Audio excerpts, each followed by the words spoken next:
안녕하세요. 심심할 때 듣는 심리학, 심심심리학입니다. 박프로님이 공부랑 연구한다고 자리를 비웠어요. 그래가지고 제가 화요일에 계속 혼자 하고 너무 외로웠습니다. 그래서 저희가 또 새로운 선생님을 한번 모셨습니다. 임상심리 전공하신 라민님 모셨습니다. 안녕하세요. 안녕하세요. 라미입니다. 아유, 반갑습니다. 저희 방송 잘 알고 계시죠? 예, 알겠습니다. 종종 들었습니다. 알겠습니다. 예, 오늘 또 이렇게 찾아주셨는데 또 이제 말씀해주시는 스피커가 일단 바뀌었으니까 또 새로운 얘기를 또 시작해야겠죠? 네. 뭐 주로 어떤 얘기를 하시게 될 것 같아요? 오늘은 정신장애란 무엇인가에 대해서 한번 이야기를 나눠보려고 합니다. 정신장애요. 네. 앞으로 이제 정신장애에 대해서 하나씩 다뤄주실 건가요? 뭐 예를 들어서 뭐가 있을까요? 우울증도 있을 거고 공황장애도 있을 거고 그렇죠? 네, 조현병이나 뭐 PTSD 이렇게 각 장애들에 대해서 한번 설명해 드리는 시간을 가지려고 합니다. 사실 조현병이죠? 네네. 조현병이나 또 그런 매체에서 접하는 장애들은 저희가 사실 정확하게는 뭔지는 모르는 것 같아요. 다만 그냥 막연한 두려움? 맞아요. 그래서 네. 어, 이런 장애들이 진단 기준이 어떻게 되는지, 그리고 뭐 어떤 증상들이 나타나는지, 이런 거에 대해서 알려드리면 좋을 것 같아서 준비를 하고 있습니다. 앞으로 그럼 정확히 어떤 장애가 어떤 것인지 또 오해는 어떤 것이 있는지 하나씩 풀어주시면 아주 좋을 것 같아요. 네네. 그러면 오늘 정신장애가 어떤 건지부터 이제 설명을 하시겠다는 건데 네. 그럼 정신장애 뭐 한마디로 쉽게 정의할 수가 있나요? 정신장애는 이제 특정한 이상 행동들의 집합체라고 볼 수 있습니다. 음, 여기서 이상 행동은 각각 개인의 부적응적인 심리적 특성이라고 얘기할 수 있을 것 같습니다. 근데 이게 조금 약간 교과서적인 언어 같아서 좀 네. 쉽게 좀 더 쉽게 해줄 수 없을까요? 어, 저희가 흔히 이상한 행동이라고 얘기하는 것들, 뭐, 조현병으로 보면은, 어, 이상한 소리가 들린다거나, 음, 아니면, 뭐, 말을 좀 이상하게 한다거나, 이런 것처럼 이상한 행동들이 모여져 있는 거를 정신장애라고 할 수 있고, 이런 이상 행동은 저희가 일상생활에서 보통 사람들이 하지는 않는 그런 부정적인 행동들이라고 음, 할 수 있을 것 같습니다. 음. 그럼 그 행동들은 사회에서 받아들일 수 있느냐 없느냐 뭐 그런 기준에 따라 달라질까요?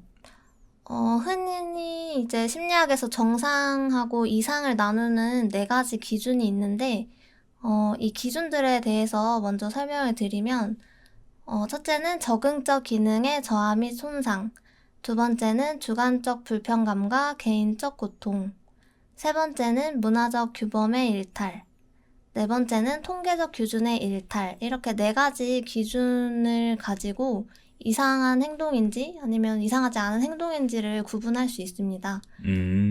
그럼 우리가 흔히 저 사람 좀 이상하다 싶은 것도 그냥 감으로 하는 것이 아니라 이런 네 가지 기준에 따라서 정상과 이상을 딱 분류를 해준다는 거군요. 네네. 이렇게 네 가지 기준들이 각각 장단점을 가지고 있어서 하나만으로 구분하는 것은 아니고 이렇게 네 가지 기준을 복합적으로 고려해서 이상 행동을 판단하고 있습니다. 그럼 이제 하나하나씩 한번 짚어주시죠. 네네. 첫 번째, 적응적 기능의 저하 및 손상. 이 부분은 그냥 일상생활에서 뭐 학업적으로나 직업적으로 아니면 대인관계 생활하는 데 있어서 적응을 잘 하지 못하는 그런 것을 이야기한다고 볼 수 있습니다. 그러니까 사람들이 겪는 모든 사회생활의 어려움 같은 것도 네, 해당이 되겠고 네, 직장생활 또 얘기가 되겠고요. 그러면 또 시대가 바뀌면 그 시대에 바뀐 흐름에 따라가지 못하는 것도 해당될 수도 네, 있겠고요. 맞습니다.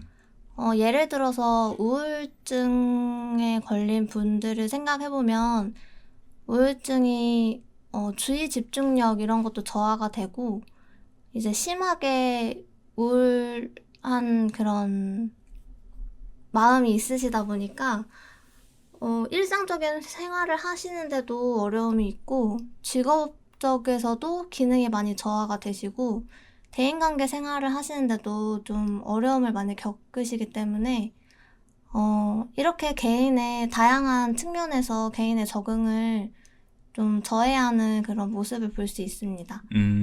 그게 이제 첫 번째 기준이었고요. 네네. 두 번째는 주관적 불편감과 개인적 고통입니다. 이렇게 정신장애를 경험하는 분들이 우울이나 불안, 공포, 분노 이렇게 다양한 그 감정들을 느끼시는데 이렇게 정신장애를 가진 분들이 심리적 고통과 불편감에서 벗어나기 위해서 병원이나 상담소 같이 이런 기관들의 도움을 요청하게 됩니다. 그러니까 본인이 이제 스스로 너무 힘들다고 자각을 할 때 네, 그게 네. 또 기준이 되는 네. 거죠. 그리고 세 번째는 문화적 규범의 일탈인데 모든 사회에는 그 사회에 속한 사람들이 따라야 하는 그런 규범들이 있습니다. 예를 들어서 뭐 사기를 치면 안 된다든지 사람을 죽이면 안 된다든지 이런 기본적인 규범들이 있는데 이렇게 문화적 규범에서 좀 일탈된 행동을 나타낼 경우에 이상 행동으로 규정을 할 수 있습니다. 성격장애 중에서 예를 들면 반사회성 성격장애는 폭력적인 행동을 되게 많이 보이고 거짓말도 되게 많이 하고 이런 좀 체포가 될 수 있을 만한 행동들을 많이 하는데 이런 행동들을 이상 행동이라고도 볼 수 있습니다. 그러니까 뭐 보편적으로 이제 상식적인 행동을 네네. 뭐 인이 예지가 될 수도 있을 거고 최근에 연예계에서 많이 나오는 학교 폭력 이런 것도 네, 그렇죠. 충분히 일탈일 거고요. 네네. 그런 것뿐만 아니라 뭐 한국인으로서 어르신을 보면 존댓말 해야 된다. 뭐 이런 것도 있을 수 있고 세배를 하는데 2번을 절하면 안 된다. 뭐 그런 것도 네, 되겠죠. 그렇죠. 음. 그리고 마지막으로 통계적 규준의 일탈입니다.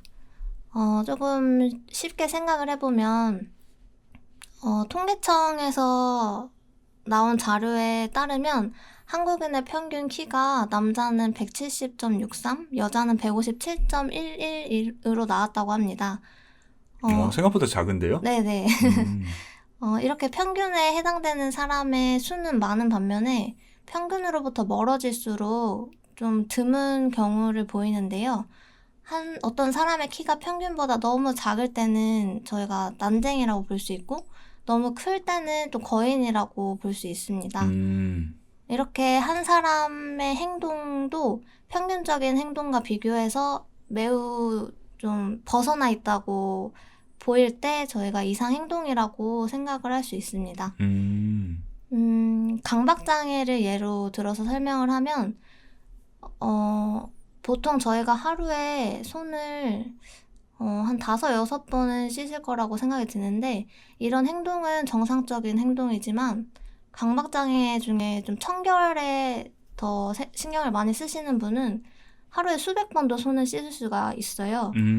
이런 행동은 저희가 평균적으로 볼 수 있는 행동과 비교해서 이상 행동이라고 볼 수 있습니다.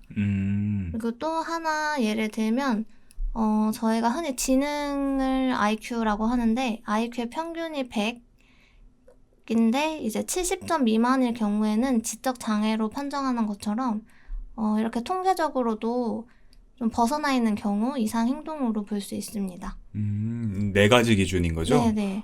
다 약간 들어보니까 다르긴 다른 것 같은데 네. 사실 느낌은 되게 비슷해요. 네, 맞아요.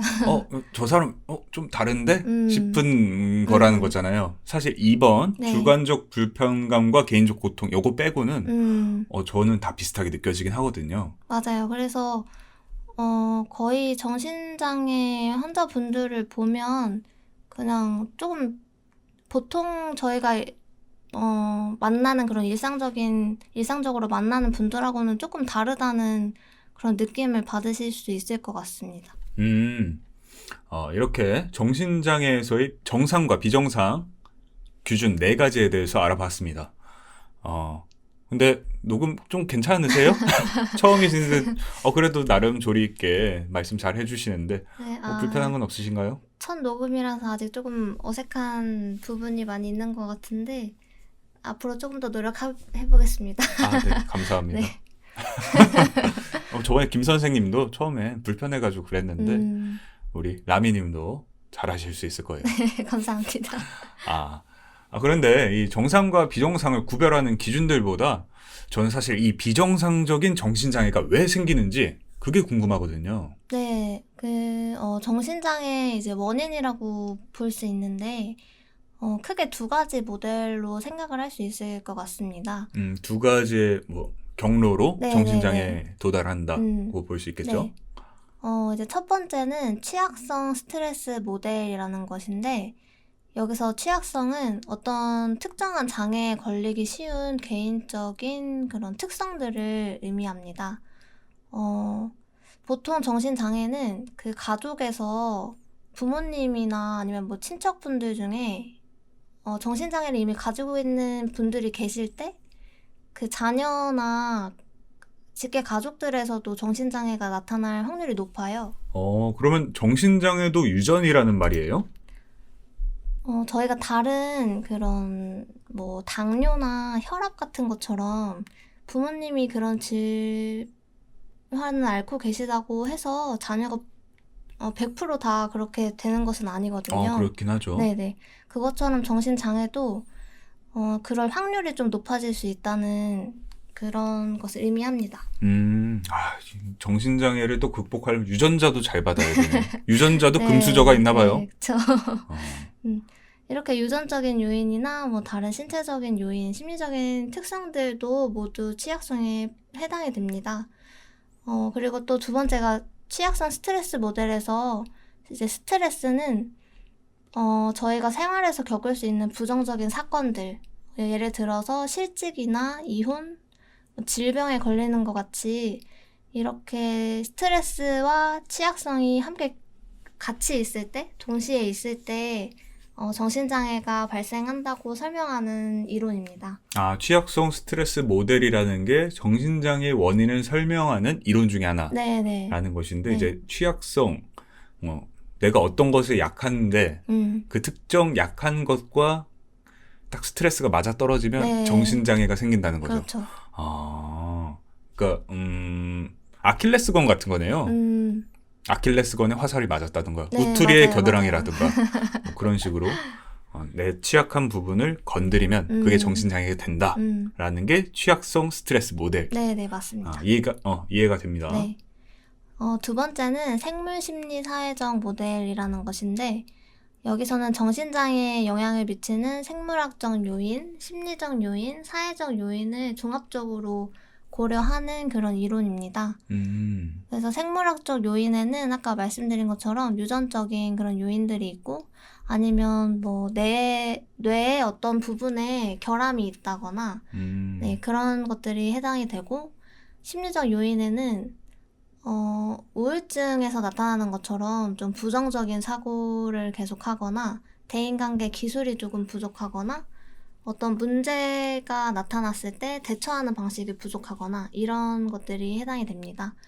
그리고 사회적 요인에는 결혼 상태나 가족 구조 아니면 사회경제적인 그런 수준, 가난 같은 것들이 해당이 됩니다. 그래서 이렇게 세 가지 생물학적 요인, 심리적 요인, 사회적 요인을 모두 정신장애에 이제 기여를 할 수 있다는 그런 이론입니다. 세 가지를 판단해가지고. 네네. 그렇군요. 그러면 이 정신장애를 이제 이렇게 분류하는 것과 원인에 대해서 알아봤는데 네. 이것도 뭐 이런 절대적인 기준 같은 게 있나요? 뭐 국어의 국어사전이라든가 뭐 백과사전 뭐 이런 네네네. 그런 게 있어요? 정신장애에서는 이제 DSM이나 아니면 ICD라는 이제 크게 두 가지의 분류 체계가 있는데, DSM은 이제 미국 정신의학회에서 발간한 정신장애의 진단 및 통계 편람이라는 것입니다.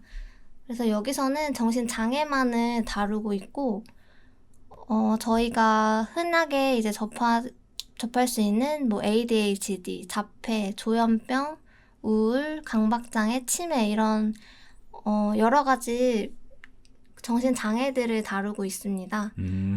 그리고 ICD라는 것은 이제 세계보건기구 WHO에서 발간하는 것인데 이것은 세계 질병 분류라고 합니다.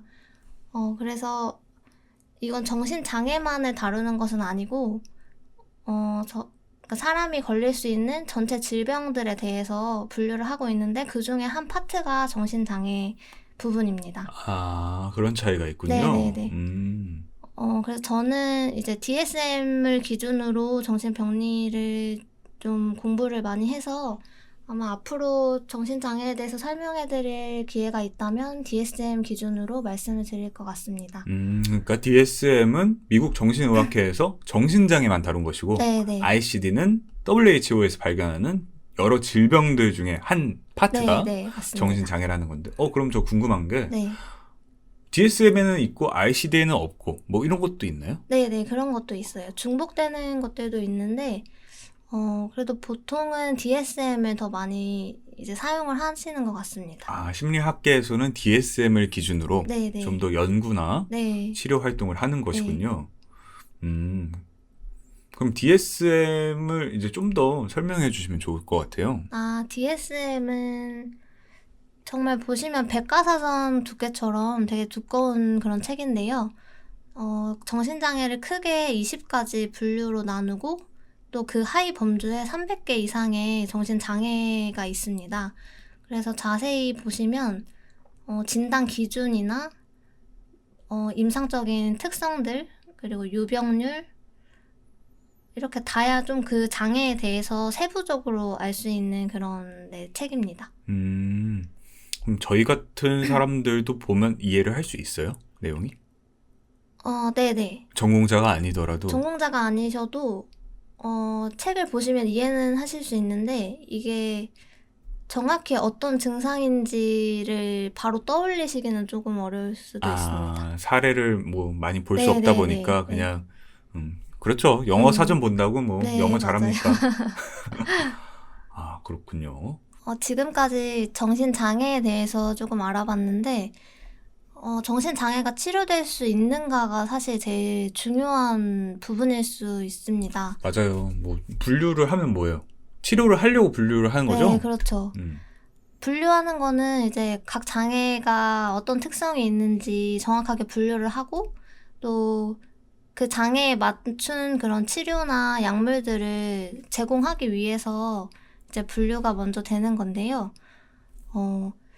이런 정신장애는 심리치료나 상담, 약물 복용 같은 것으로 증상이 완화될 수 있고 꾸준히 관리를 하면 치료될 수 있는 가능성이 높습니다.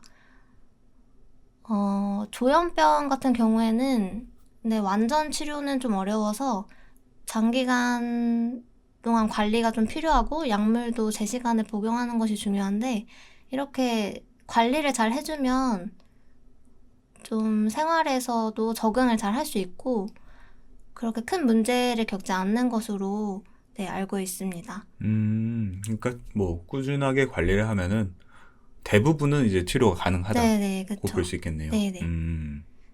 그래서 이런 증상이 있을 때 병원이나 상담소에 가는 것을 좀 망설이지 않으셨으면 좋겠습니다. 그리고 주변에 가족이나 친구분들이 혹시 조금 이런 정신장애가 있는 게 아닐까 생각이 드실 때는 사실 직접적으로 말하는 거는 좀 어려울 수도 있어요. 너 병원 가보는 거 어떠냐 이렇게 얘기하는 거는 좀 신뢰가 되는 것처럼 느껴지기도 하고 그럴 수 있는데 한번 같이 가보는 것도 저는 좋은 방법인 것 같습니다. 같이 가자. 네네. 그것도 되게 힘이 되겠어요. 그래서 마음이 힘들 때 애써서 참거나 그러지 말고 기관의 도움을 받으시는 게 가장 좋을 것 같고 저희가 기관에 가서 만나는 이런 의사, 간호사, 임상심리사, 상담사, 사회복지사 이런 모든 분들이 다 최선을 다해서 도움을 주시니까 쉽게 방문하셨으면 좋겠습니다. 다음에는 한번 상담소나 정신과 방문했을 때 얘기들 또 할 수 있으면 좋겠네요. 네, 네. 전에는 우리가 한번 상담에 대해서 다뤄본 적이 있었는데 상담은 또 이게 금전적인 부담이 또 꽤 크더라고요. 네, 그렇죠. 요즘에 이제 지역사회에 있는 정신건강복지센터라는 곳이 아마 각 지역마다 하나씩은 있을 텐데, 거기서는 뭐 그런 치료비 지원 같은 것들도 많이 해주니까 한번 방문해보시는 것도 좋을 것 같습니다. 정신건강복지센터를 방문해서 금전적 네, 지원을 네. 받을 수 있다면 네, 이건 또 심적인 부담도 덜 수가 있겠네요. 네, 맞습니다. 준비한 얘기는 여기까지인가요? 네, 네. 역시 박 프로님과 비슷하게 마무리를 못 짓네요. 혹시 좀 더 자세히 알고 싶은 그런 정신장애가 있으시다면 댓글로 남겨주시면 제가 다음에 녹음을 할 때 그걸 우선적으로 다룰 수 있도록 준비를 해보겠습니다. 뭐 댓글이 없다면 사람들이 가장 많이 이제 궁금한 것들이 네, 네. 제 생각에는 공황장애, 일반적으로 네, 공황장애, 우울증 이 정도가 조현병 네, 또 네. 이제 음, 우울증이나 공황장애는 이제 자기 기준으로 궁금한 분들이 많으실 것 같고 조현병은 사회적 기준으로 궁금하실 분이 많아가지고 얼마 전에 또 그 정인이 사건이 있었는데 네, 네. 어머님과 아버지인가가 이제 검사를 했는데 사이코패스 성향이 있었다고 그런 얘기도 맞아요. 있었거든요. 네, 네. 근데 또 이제 모든 사이코패스가 이제 사람을 죽이거나 뭐 그런 것도 아니라고 들어서 그런 부분도 오해와 진실을 좀 풀어줬으면 좋겠어요. 네, 네. 그런 오해에 대해서도 한번 다뤄보도록 하겠습니다. 감사합니다. 오늘 네. 많은 거 준비해 주셨는데 이야기 참 잘 들었고요. 처음인데도 뭐 전혀 긴장하지 않고 잘 말해주신 것 같아요. 네, 네. 감사합니다.